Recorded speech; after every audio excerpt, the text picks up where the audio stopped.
The concept of religion and politics of Mahatma Gandhi. In modern era, political thinking of most people generally believe that religion and politics should be separate from each other.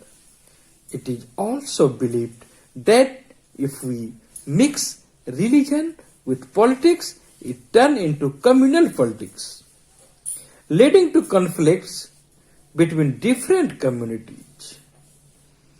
Therefore, keeping religion completely separate should be separated from politics.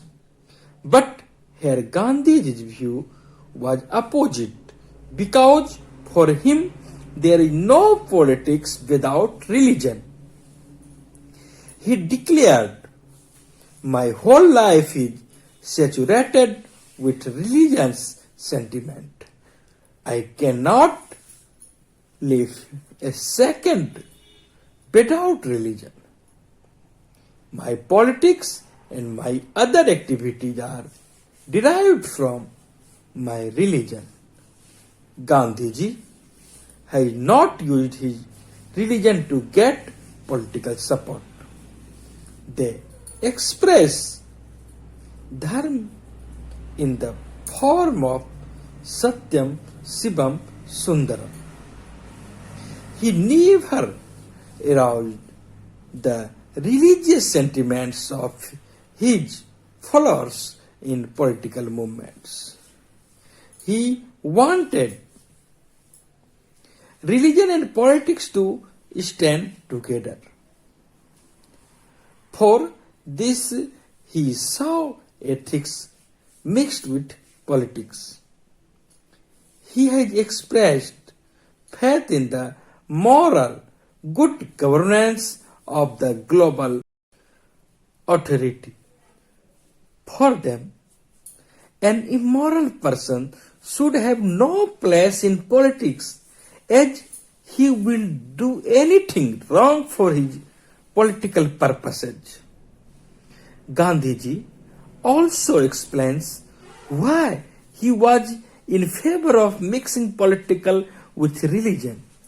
He clarified every movement of a person should be derived from his dharma, because dharma is bound to God.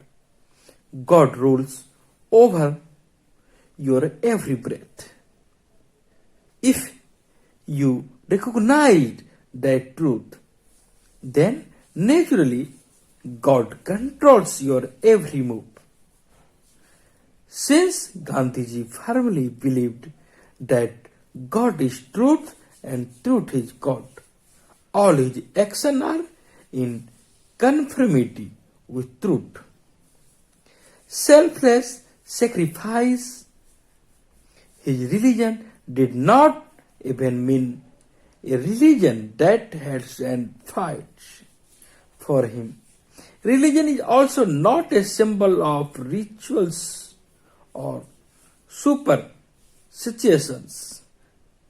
Rather, Gandhiji used to say that all people should have the same love and respect for other religion as they have for their own religion. They saw their reverence to all the religion of the world. Thanks.